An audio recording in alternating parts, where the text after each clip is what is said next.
water, just like some water.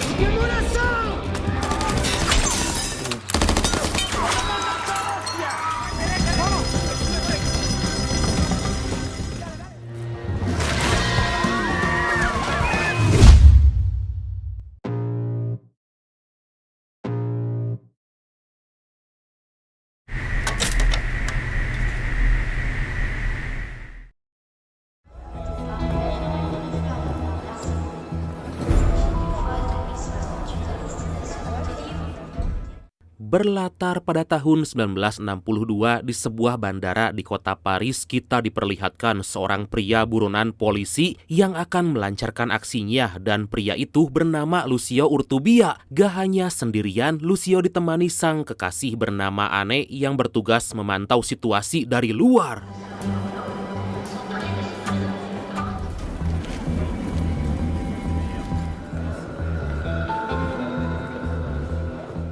Baru juga Lucio akan beraksi, Anne yang sadar bahwa para polisi udah ada di sana segera menghampiri Lucio dan mengajaknya untuk kabur. Melihat kedua buronan itu akan melarikan diri, para polisi di sana pun dengan sigap mencoba mengejar, tapi Lucio yang cerdik seketika menghamburkan gepokan uang dolar yang ada di kantongnya hingga membuat kekacauan.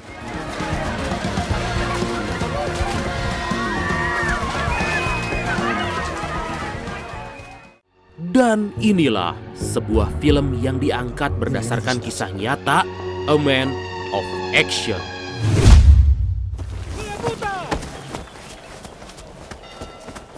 Scene pun flashback ke 20 tahun sebelumnya, tepatnya di negara Spanyol. Terlihat Lucio yang masih remaja lagi dikejar dan ditembaki oleh seorang kakek tua karena mencuri barang miliknya. Beruntung Lucio yang lincah berhasil kabur dan selamat dari peluru kakek tua itu. Diketahui Lucio hanya tinggal bersama kakak perempuan serta ayahnya yang lagi sakit parah dan gak bisa diobati karena mereka gak punya cukup biaya. Gak mau melihat sang ayah terus-menerus menderita karena penyakitnya itu, Lucio pun dengan nekat pergi ke bank dengan membawa sebilah pisau. Ternyata Lucio bukan ingin merampok, melainkan dia hanya ingin meminjam uang pada manajer bank. Tapi si manajer bank kekeh gak bisa memberikan pinjaman pada Lucio karena dia gak punya jaminan. Dan hal itu membuat Lucio marah dan mengancamnya dengan pisau tersebut. Tapi di tengah situasi menegangkan itu, Lucio malah ngompol yang membuatnya segera kabur dari sana.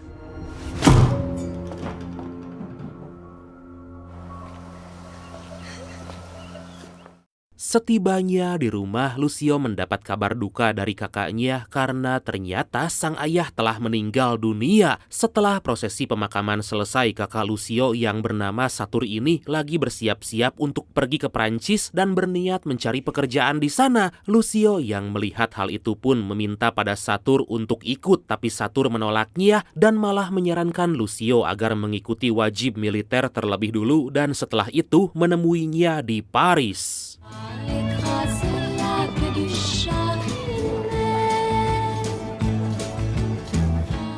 Singkat cerita, 10 tahun kemudian, kini Lucio udah dewasa dan berada di Paris berniat menemui Satur. Setelah cukup lama mencari alamat, akhirnya Lucio pun bertemu dengan sang kakak dan menceritakan pengalamannya selama wajib militer.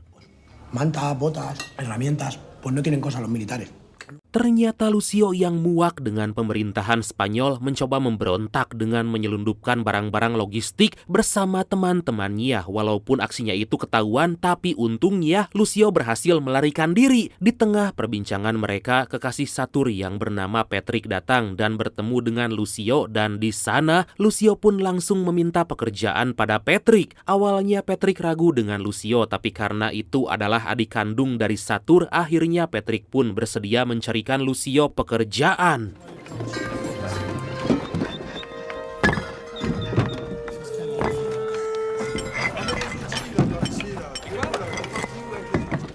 Singkat cerita, Lucio pun bekerja dengan semangat menjadi seorang kuli di sebuah proyek. Di sela-sela istirahatnya, para pekerja yang lain lagi membicarakan ideologi atau paham yang beragam di negaranya. Salah satu dari mereka yang bernama Germinal menanyakan pada Lucio apa ideologi yang dianutnya. Tapi karena Lucio gak mengerti dengan pembahasan itu, Germinal pun mengajak Lucio menjadi seorang anarkis.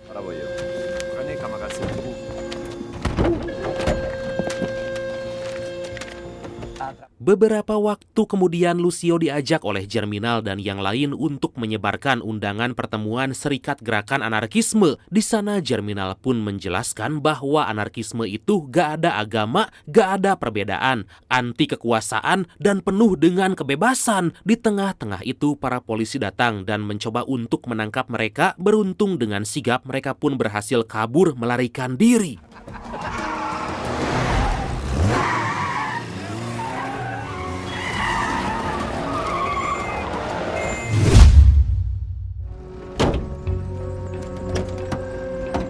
Keesokan harinya, Germinal mempertemukan Lucio dengan seorang anarkis dan perampok bank asal Spanyol bernama Cuico. Dan Cuico berniat untuk menginap di kediaman Lucio. Sembari makan bersama, Cuico pun menjelaskan paham-paham anarkis yang dianutnya di sana. Dan Cuico juga memberitahu bahwa dia pernah merampok bank sebesar 30.000 peseta, tapi bank yang licik malah memberi keterangan bahwa mereka telah kehilangan uang sebesar 50.000 peseta agar mendapat asuransi lebih. Wah, licik sekali. Hilang 30.000, dapat 50.000 ya kan? Dan tentu aja Lucio yang punya pengalaman buruk dengan bank pun siap untuk ikut dengan Cuico merampok bank. Oh iya, sekedar info, 1 peseta itu sekitar 100 rupiah. Jadi kalau 50.000 peseta, ya sekitar 5 juta rupiah lebih lah. Tapi kan nilai segitu di tahun segituan gede banget ya kan?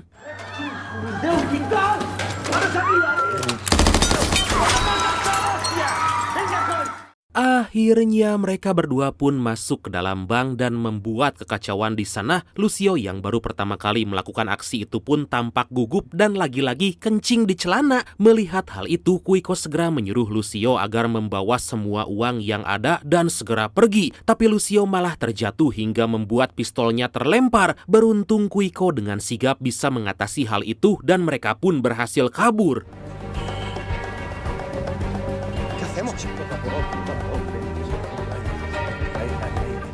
Setibanya di rumah, mereka membagi 3 hasil rampokannya untuk Serikat Gerakan Anarkisme, untuk keluarga para anggota yang dipenjara, dan yang terakhir untuk mereka berdua. Beberapa hari kemudian mereka pun kembali merampok bank, tapi karena alarm bank berbunyi, polisi pun datang dan langsung mengejar. Cuico yang udah berpengalaman pun mencoba menghalau para polisi itu hingga mereka lagi dan lagi bisa kabur dari kejaran polisi.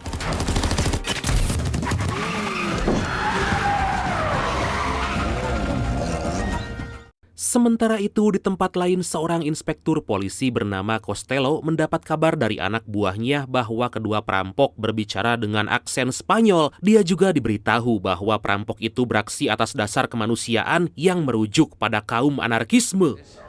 Somos responsables de extender entre vosotros. Respondiendo al camarada Michel.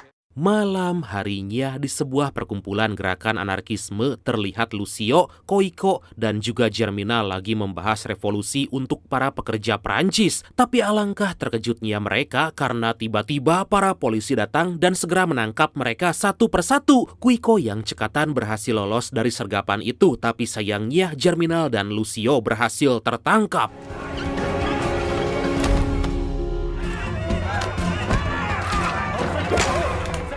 Di kantor polisi, mereka yang tertangkap diminta mereka ulang adegan dengan membaca teks berbahasa Prancis. Satu persatu dari mereka pun bisa membacanya dengan lancar dan gak membuat para polisi itu curiga. Tapi saat giliran Lucio, terdengar jelas bahwa aksen Spanyolnya masih medok yang membuat Costello mencurigainya dan menggeledah kediaman Lucio. Mira, Ortega, no tienes antecedentes.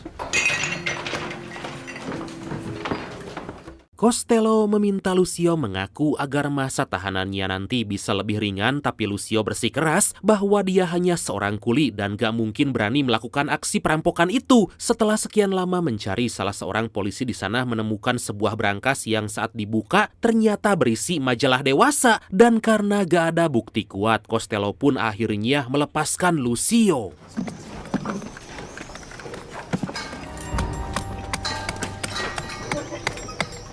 Beberapa waktu kemudian di tempat kerjanya, Lucio menanyakan keberadaan Quico pada Germinal dan salah seorang temannya yang kita sebut aja Bro aja lah ya sesuai request dari Bradku yang satu ini. Tapi Germinal malah kesal dengan aksi perampokan Lucio itu karena saat ini polisi memantau semua gerak-gerik dari kaum anarkisme. Germinal juga memberitahu bahwa Quico adalah buronan yang sulit dicari, tapi dia akan kembali jika akan melakukan aksi.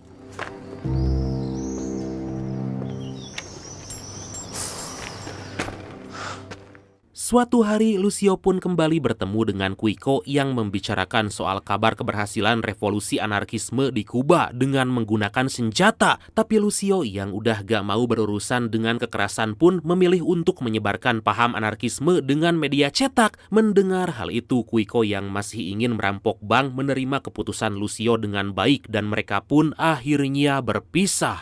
Padre, no soy tan viejo. Soy como un hermano mayor.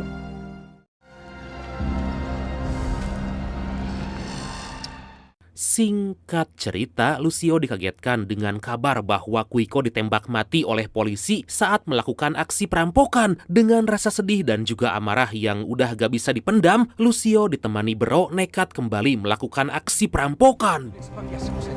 Vamos, vamos.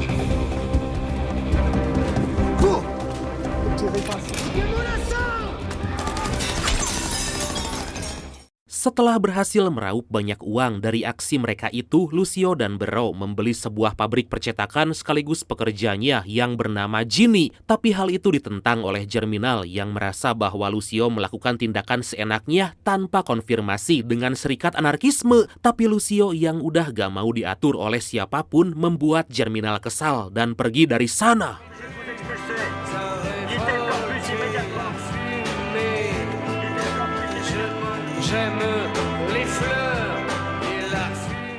Keesokan harinya, terlihat Anne lagi menyuarakan pendapat tentang kesetaraan gender antara pria dan wanita yang mana mereka juga berhak mendapat kebebasan. Lucio yang terpana dengan kecantikan Anne serta kepintarannya dalam orasi itu mencoba untuk mendekati, tapi tiba-tiba para polisi datang dan langsung membubarkan mereka.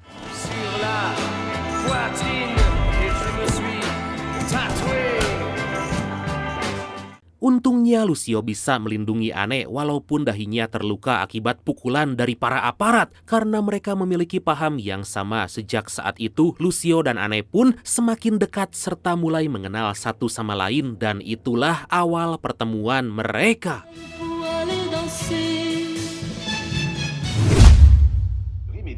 Estos americanos están empeñados en acabar con Castro y con la revolución. Beberapa waktu kemudian, Lucio dan yang lain melihat kabar ketegangan Amerika Serikat dengan pihak revolusi Kuba yang mana Presiden Amerika saat itu, yaitu John F. Kennedy, berniat memerangi Kuba. Lucio yang geram dengan perbuatan Amerika itu mengajak teman-temannya untuk melakukan aksi di mana dia akan mencetak jutaan uang dolar palsu demi meruntuhkan Bank Amerika. Y falsificar pasaportes. Lucio dan Anne pun pergi menemui Patrick yang ternyata lagi mencari pekerjaan karena telah di-PHK oleh pabrik tempatnya bekerja. Lucio yang tahu bahwa Patrick sebelumnya bekerja di lembaga percetakan uang mengajaknya untuk memalsukan uang dolar. Awalnya Patrick ragu dengan ajakan Lucio itu, tapi setelah meyakinkan dan memastikan bahwa Satur gak akan tahu, akhirnya Patrick pun menyetujuinya. Don't you know each cloud contains a nickel a quarter, just like some water. There'll be pennies from heaven for you. Setelah sekian lama melakukan riset serta memproduksi uang palsu, akhirnya mereka bisa membuat uang palsu yang identik dan hanya bisa dibedakan oleh seorang ahli. Untuk mengetesnya, Lucio dan Anne pun pergi ke money changer dan menukarkan uang $200 dengan mata uang Franc. Tanpa ada sedikit pun kecurigaan dari pegawai di sana, mereka pun berhasil menukarkan uang palsu itu, di mana hasilnya mereka bagikan pada warga kurang mampu. Baby, just for you and me, you hear it thunder.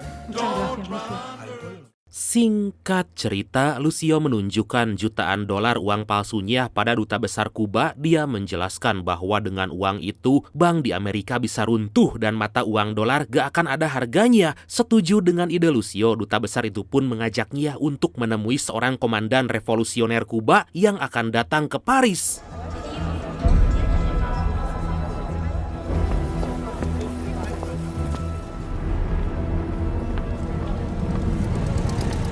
Keesokan harinya, Lucio datang ke Bandara Paris dengan membawa sekantung penuh uang dolar palsu, dan di sana dia pun bertemu dengan komandan revolusioner Kuba yang gak lain dan gak bukan adalah Che Guevara. Sebetulnya Che tertarik dengan ide Lucio, tapi sayangnya dia berpikir bahwa Amerika gak akan runtuh hanya dengan uang palsu, dan dia pun menolak tawaran Lucio.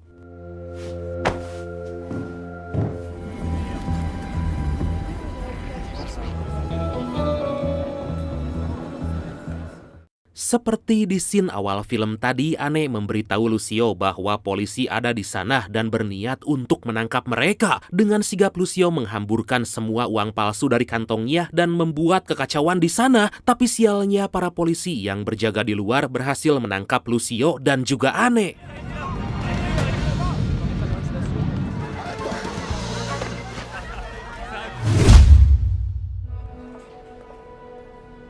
Mira Lucio, este es Cherry.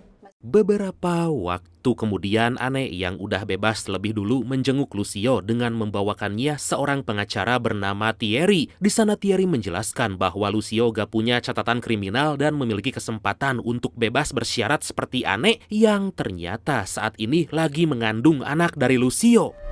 No te preocupes, en una semana estás fuera.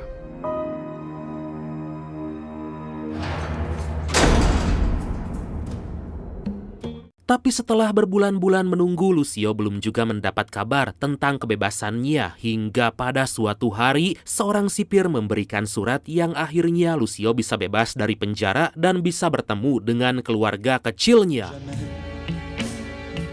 Comme les autres amis, nous n'irons plus jamais. Ce soir, c'est plus la peine.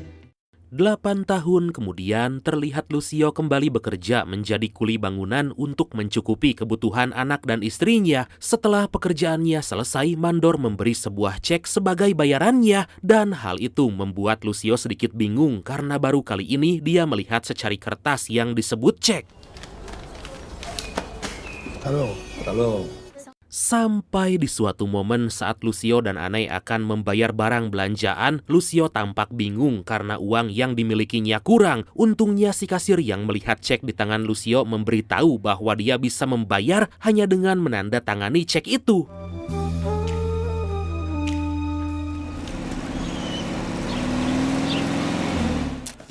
Sontak Lucio kembali ke percetakan dan menunjukkan serta menjelaskan kegunaan cek itu pada komplotannya, di mana Lucio berniat memalsukan cek itu agar bisa lebih mudah meraup banyak uang dan resikonya lebih kecil dibanding memalsukan uang bahkan merampok bank. Melihat bentuknya yang gak serumit uang kertas, Patrick, Ginny, dan Bro pun bersiap untuk memalsukannya.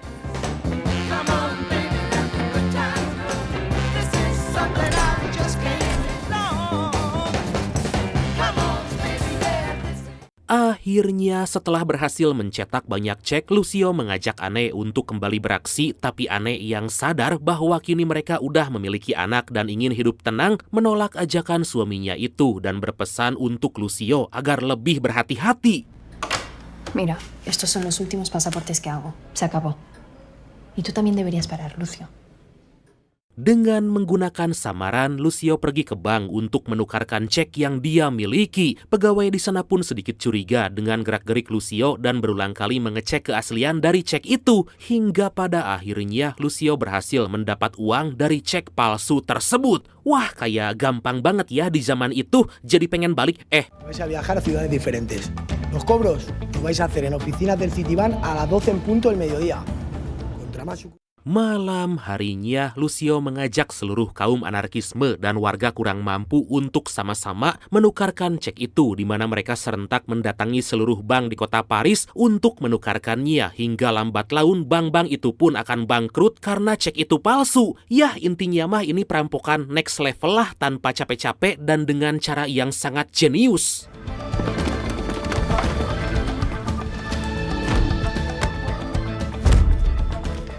Setelah sekian lama beraksi, akhirnya Lucio dan yang lain berhasil mendapat jutaan franc dari hasil penukaran cek palsu. Di sana dia memberitahu bahwa uang-uang itu akan dibagi 3 untuk kegiatan serikat anarkisme, keluarga para tahanan, dan untuk mereka sendiri seperti yang Kuiko ajarkan. Consists of buying real traveler's checks to copy the numbering.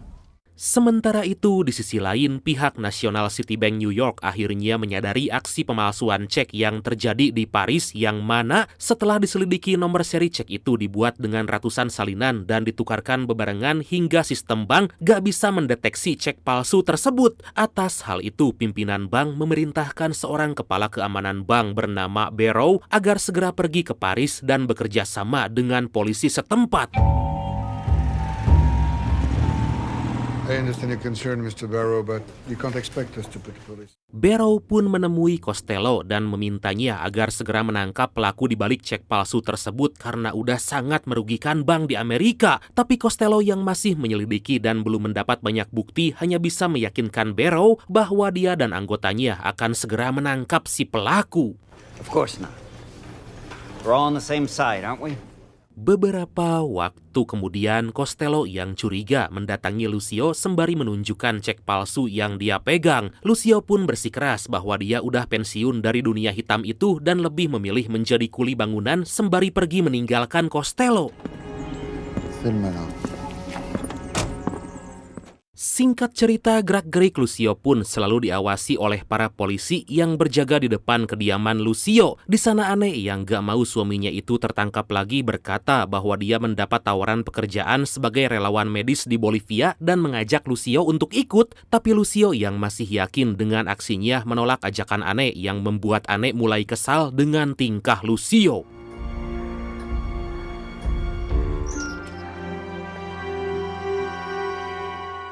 Keesokan harinya saat Lucio bekerja, Costello dan Barrow mengawasinya dari jauh dan di sana Barrow yang ragu karena seorang kuli bangunan mana mungkin bisa melakukan aksi penipuan besar-besaran, tapi Costello mengatakan bahwa Lucio sangat cerdik dan sulit untuk mencari bukti kejahatannya. Mendengar hal itu, Barrow pun meminta Costello untuk segera menangkap dalang dari penipuan itu.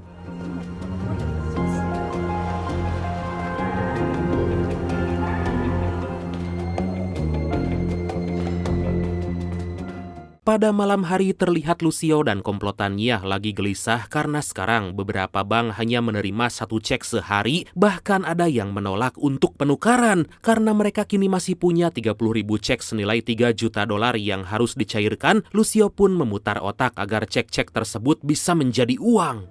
Pues ahora dinos dónde vas a encontrar un comprador para todo esto.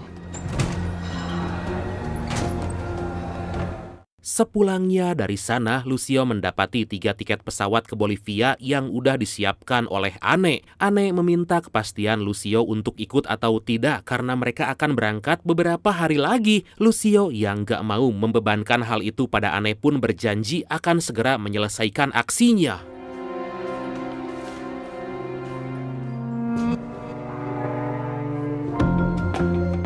Pertama-tama Lucio menemui teman lamanya selama di penjara yang bernama Charlie untuk mempertemukannya dengan orang yang bisa membeli seluruh cek miliknya. Tanpa butuh waktu lama, mereka pun bertemu dengan seorang pengusaha bernama Tony yang juga seorang kaum anarkis. Setelah melihat detail dari cek palsu itu, Tony memberi tawaran $1 juta.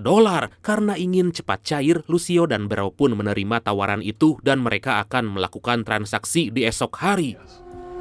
Pues tiene hasta el sábado, y antes de las 12. Tapi sepulangnya dari sana, Lucio dikejutkan dengan keberadaan Satur di rumahnya yang emosi karena aksi Lucio itu bisa membuat mereka semua masuk penjara. Tapi Lucio yang yakin bahwa aksi terakhirnya ini akan berhasil mencoba meyakinkan Satur hingga membuat Satur muak dan pergi dari sana bersama Patrick.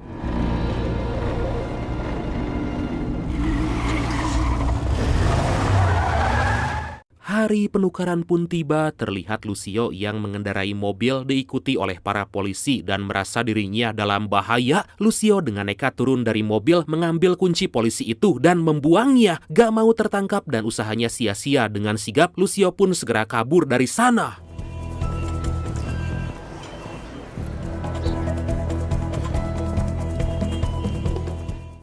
Hingga setibanya di sebuah terowongan, Lucio bertemu dengan Bro yang memberitahukan bahwa Tony belum juga datang membawa uang bayarannya. Setelah mereka berdua menunggu cukup lama, akhirnya Tony datang dan memberi kode pada Lucio dari kejauhan. Merasa itu waktu yang tepat, Lucio segera mendekati Tony, tapi alangkah terkejutnya mereka. Ternyata polisi datang dan langsung menangkap mereka.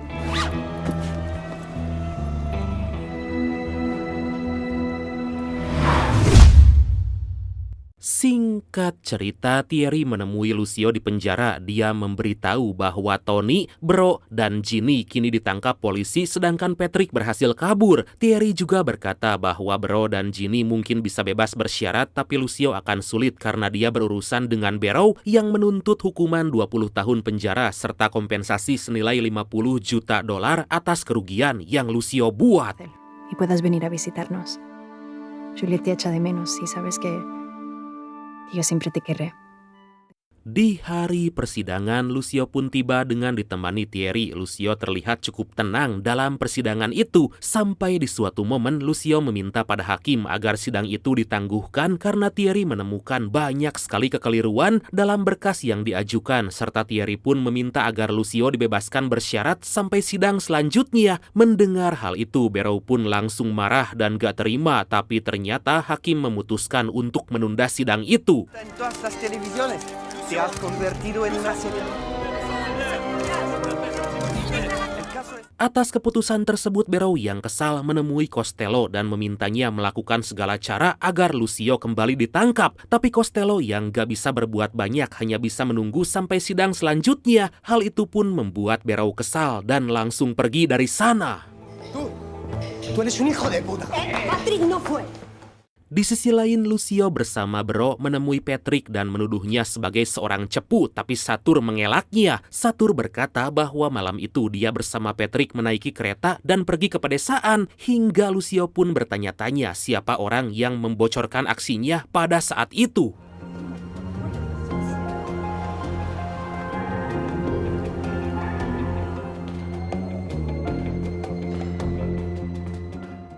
Sepulangnya dari sana, Lucio dikejutkan dengan sebuah amplop berisi peluru di depan rumahnya dan merasa itu sebuah ancaman. Lucio segera masuk ke rumah. Gak lama kemudian Thierry menemui Lucio dan memberitahu bahwa Tony adalah seorang polisi dan Charlie lah yang membantunya sebagai jaminan untuk bebas karena Charlie sebelumnya mendapat hukuman 20 tahun penjara. Y al final aceptó 10.000 francos y un billete a Buenos Aires. Thierry pun memberi surat persidangan pada Lucio yang mana beberapa hari lagi sidang itu akan dilanjutkan. Tampak sekali wajah cemas dari Lucio yang menanyakan kemungkinan terburuknya, yaitu jika banding diterima, maka Lucio akan dihukum 3-4 tahun penjara. Tapi jika banding ditolak, dia akan dipenjara selama 10-12 tahun. Malam harinya, Lucio yang akan beristirahat mendapat sebuah telepon yang mengatakan bahwa ada ancaman selanjutnya. Merasa takut akan hal itu, Lucio segera menemui Costello dan menunjukkan ancaman itu padanya. Tapi Costello gak bisa membantu Lucio dan hanya mengira-ngira bahwa itu adalah musuh Lucio selama menjalankan aksi. Merasa gak mendapatkan titik terang, Lucio pun segera pergi dari sana. Ya iyalah, masa minta tolong ke musuh, ya susah.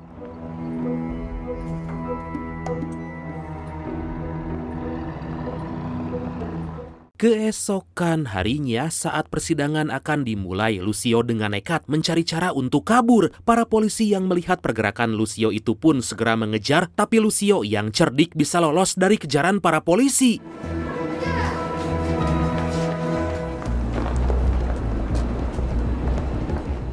Singkat cerita, seperti gak ada kapoknya, Lucio mengambil sisa cek palsu dan kembali mengedarkannya bersama Bro dibantu para kaum anarkis. Dia pun kini tinggal di rumah Patrick dan merahasiakan aksinya itu hingga akhirnya Bang pun kembali menyadari cek palsu tersebut.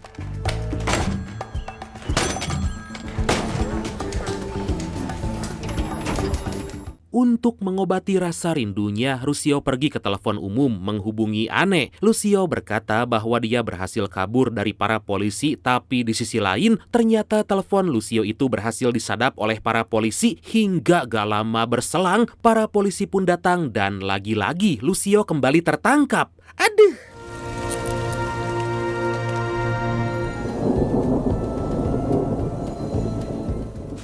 Atas tertangkapnya Lucio membuat Barrow merasa reg-reg alias tenang karena akhirnya dia bisa menyelesaikan tugas lalu pulang ke Amerika. Tapi saat Barrow menginterogasi Lucio berkata bahwa cek palsu itu akan terus beredar ke seluruh dunia selama plat cetakannya masih ada. Di sana Lucio pun memberikan tawaran bahwa dia akan menyerahkan plat cetakan itu asalkan Barrow mencabut tuntutannya serta memberikannya uang kompensasi. Genius. What? Are you out of your mind? Tentu aja hal itu membuat Barrow naik pitam karena bisa-bisanya Lucio yang telah merugikan bank jutaan dolar minta untuk dibebaskan. Tapi Lucio yang pandai berkata-kata terus-menerus memojokkan Barrow dengan berkata bahwa selama cek palsu itu beredar, maka citra nasional Citibank akan buruk dan Barrow lambat laun akan dipecat dari sana. Terjerat dengan rayuan maut Lucio, akhirnya Barrow pun luluh dan menyetujuinya.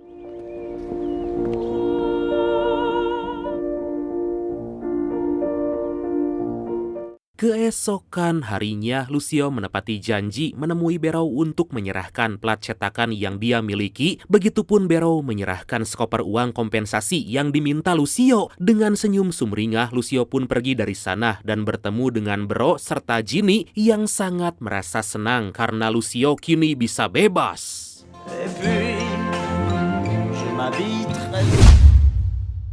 Singkat cerita, Lucio yang udah tobat pergi ke Bolivia untuk bertemu dengan sang istri dan anak tercintanya. Di sana Lucio yang tampak bahagia pun siap untuk menjadi relawan serta membantu warga setempat. Setelah aksi Lucio itu, pada pertengahan tahun 80-an, bank besar mengganti cek dengan kartu ATM dan kemudian pada tahun 2020, Lucio meninggal dan menjadi idola bagi generasi anarkis serta liberal baru. Lucio Urtubia adalah kuli bangunan sekaligus seorang anarkis seumur hidupnya. Dan akhirnya film ini pun tamat.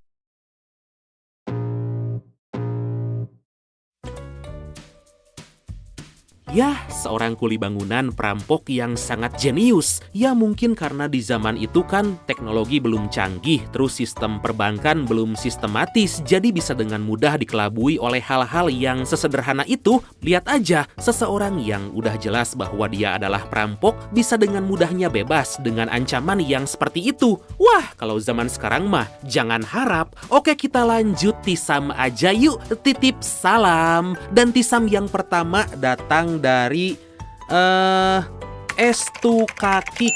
Tisam beradku untuk pacarku Teni Ditria. Semoga di tahun 2025 kita bisa duduk bersama di kursi pelaminan. Dikarenakan tahun ini banyak kendala, kamu sabar-sabar ya. Amin beradku. Saya doakan semoga niat tulusnya bisa terlaksana dan jadi keluarga yang sakinah, mawadah, warohmah. Oke? Selanjutnya datang dari Purnomo 5860. Bang tisam dong, mohon doanya dong bang untuk kedua orang tua saya dan mbak saya di alam sana. Makasih. Kita doakan ya beradku buat almarhum dan almarhumah, semoga dilapangkan kuburnya dan diterima di surga. Amin ya Allah ya Rabbal Alamin. Al-Fatihah. Oke, yang selanjutnya datang dari Fitri Empi 522. Tisamin, tisam buat mama dan papa saya. Sehat-sehat selalu ya Fitri dan keluarga. Semoga selalu diberikan kesehatan dan kelancaran. Amin. Oke, yang selanjutnya datang dari Firman Pin 6819. Oi, tisam buat teman main kecilku, Supangat. Dimanakah kau berada? Apakah masih hidup? Apa sudah mati? Waduh, tapi kalian pernah mikir gak, Brad? Kalau dulu sewaktu kita kecil kan kita banyak tuh teman main petak umpet, main apa kayak gitu segala macem. Pernah gak kalian cari-cari temen itu? Kan kalian pasti masih inget namanya kan? Kalian cari di medsos, terus gak ketemu. Dan sekalinya ketemu, mereka udah gak kenal sama kita, tapi kita masih inget ke mereka gitu. Pernah nggak kayak gitu? Ya, walaupun ada lebih banyak yang nggak ketemu dan udah putus silaturahmi, mari kita sama-sama doakan ya biar teman-teman masa kecil kita selalu dalam kesehatan, kelancaran rezeki, dan sukses. Amin. Oke, Bradku, makasih banyak ya udah nonton sampai akhir. Seperti biasa, mohon maaf karena masih banyak kekurangan. Semoga kalian dan keluarga sehat selalu. Salam sukses, salam santuy, dan see you next time. Bye-bye.